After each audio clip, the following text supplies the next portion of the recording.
एकनाथ शिंदे दुपारी 3 वाजता पत्रकार परिषद घेणार आहेत। पत्रकार परिषदेत शिंदे काय बोलणार याकडे सर्वांचंच लक्ष लागलंय। ठाण्यात एकनाथ शिंदेंच्या पत्रकार परिषदेचं आयोजन करण्यात आलेलं आहे। मुख्यमंत्री पदाबाबत एकनाथ शिंदे मौन सोडण्याची शक्यता वर्तवली जाते। तर या संदर्भातली अधिकची अपडेट्स घेऊयात आमचे प्रतिनिधी कपिल राऊत यांच्याकडनं। कपिल, एकनाथ शिंदे पत्रकार परिषद घेत आहेत। मुख्यमंत्री पदावरून जो काही पेच निर्माण झालेला आहे त्या संदर्भात आज एकनाथ शिंदे मौन सोडण्याची शक्यता आहे। नक्कीच या पत्रकार परिषदेकडे सर्वच राजकीय नेत्यांचं लक्ष असणार आहे, कारण की जो सध्या विषय चर्चेला आहे तो म्हणजे महाराष्ट्राचा आता नवीन मुख्यमंत्री कोण, आणि ह्या संदर्भात मुख्यमंत्री एकनाथ शिंदे यांची त्या भूमिकेवरतीच पुढची सर्व गणित अवलंबून आहेत। सत्ता अजून स्थापन झाली नाहीये, मंत्रिमंडळ विस्तार बाकी, या सर्व गोष्टी अवलंबून आहेत ते फक्त मुख्यमंत्री कोण होणार याकडे। आणि मुख्यमंत्री अनेक दिवसापासून मीडियापासून लांब आहेत, त्यांनी कोणती प्रतिक्रिया दिली नाही, कोणती रिएक्शन दिली नाहीयेत, आणि आता ते पत्रकार परिषद घेत आहेत। अनेक कारणं समोर येत आहेत, अनेक एक वेगवेगळे अँगल समोर येत होते का मुख्यमंत्री एकनाथ शिंदे यांना केंद्रात पाठवलं जाईल, केंद्रात ते नेतृत्व करू शकतात, त्याचबरोबर ते उपमुख्यमंत्री होऊ शकतात। एकीकडून अशी खबर आली होती का एकनाथ शिंदे यांना उपमुख्यमंत्री पद मिळावं यासाठी एकनाथ शिंदे झटत आहेत। अशा अनेक बातम्या समोर येत होत्या राजकीय वर्तुळातून। त्यामुळे ह्या बातम्यांवरती एक अंकुश, एक पूर्णविराम लावण्यासाठी आज मुख्यमंत्री एकनाथ शिंदे यांनी पत्रकार परिषद आयोजित केलेली आहे।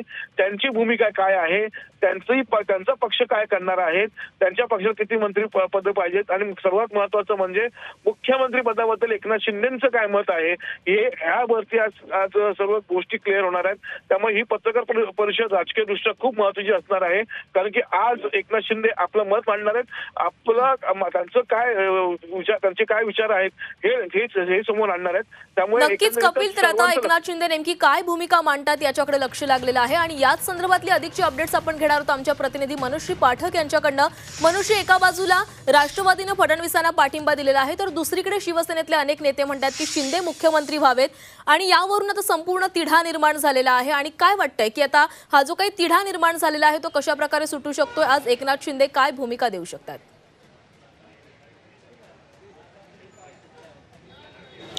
गेल्या 2 दिवसापासून आपण बघतो आहोत की एकीकडे अजित पवार गटाने, राष्ट्रवादीने अगदी उघडपणे भाजपला पाठिंबा दिला, महायुतीचा मुख्यमंत्री व्हावा, भाजपचा मुख्यमंत्री व्हावा, अशा प्रकारच्या बातम्या या अजित पवार गटातून मिळाल्या। मात्र दुसरीकडे शिवसेना शिंदे गटाच्या आमदारांनी मात्र एकनाथ शिंदे मुख्यमंत्री व्हावेत अशी आमची इच्छा असली तरी सुद्धा महायुतीचे नेते जे निर्णय घेतील तो आम्हाला मान्य असेल असा सुद्धा सूर हा लावून धरलेला होता। मात्र खळबळ सुरू झाली कालच्या दिवसामध्ये की सिद्धिविनायकाच्या चरणी साकडं घालणं किंवा माहीमच्या दर्ग्यामध्ये साकडं घालणं अशा पद्धतीच्या क्रिया जेव्हा एकनाथ शिंदे गटाकडून, शिवसेनेकडून व्हायला लागल्या, तेव्हा कुठेतरी एकनाथ शिंदेंच्या नावाचा जोर हा वाढतोय का, अशा प्रकारचं एक चित्र महाराष्ट्रभरात निर्माण झालेलं होतं।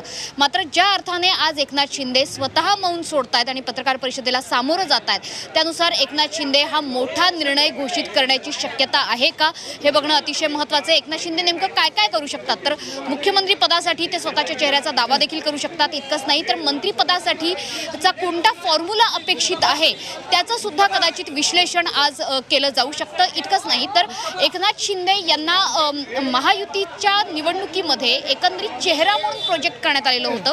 लाडकी बहीण या योजनेचं श्रेय हे एकनाथ शिंदेंना वारंवार दिलं गेलं होतं त्यांच्या पक्षाकडून। त्याच्यामुळे या निवडणुकीचं विस्तृत विश्लेषण कदाचित एकनाथ शिंदे आजच्या पत्रकार परिषदेमध्ये करू शकतात। सोबतच भाजपच्या बाबतीत एक लक्षात घेण्याजोगी गोष्ट आहे की अगदी काँग्रेसची सुद्धा विजयी आमदारांची बैठक आज टिळक भवन या ठिकाणी होते। सगळ्या पक्षांच्या बैठका होत आहेत, मात्र भाजप ज्याचे सर्वाधिक आमदार निवडून आलेले आहेत अशा पक्षाची बैठक आतापर्यंत आयोजित करण्यात आलेली नाही। त्यामुळे भाजपमध्ये कुठे अंतर्गत विरोध आहे का, आणि याच गोष्टीचा फायदा घेत एकनाथ शिंदे काही नवीन स्टेटमेंट देत आहेत का, काही नवीन भूमिका घेत आहेत का, हे बघणं अतिशय गरजेचं आहे। कुठे ना कुठे भाजपच्या गोटामध्ये नेमकी काय चलबिचल आहे याचा अंदाज घेऊन जर आज एकनाथ शिंदे आपली भूमिका मांडणार असतील तर ती महाराष्ट्राच्या राजकारणासाठी आणि इथून पुढच्या राजकीय भविष्यासाठी अतिशय महत्त्वपूर्ण ठरणार आहे। नक्कीच मनुश्री, तर एकनाथ शिंदे यांची ही पत्रकार परिषद अत्यंत महत्त्वाची आहे, कारण मुख्यमंत्री पदाचा तिढा जो काही निर्माण झाला त्याच्यावर आज शिंदे महत्त्वाची भूमिका मांडू शकतात। धन्यवाद तुम्ही दिलेल्या सविस्तर माहितीसाठी।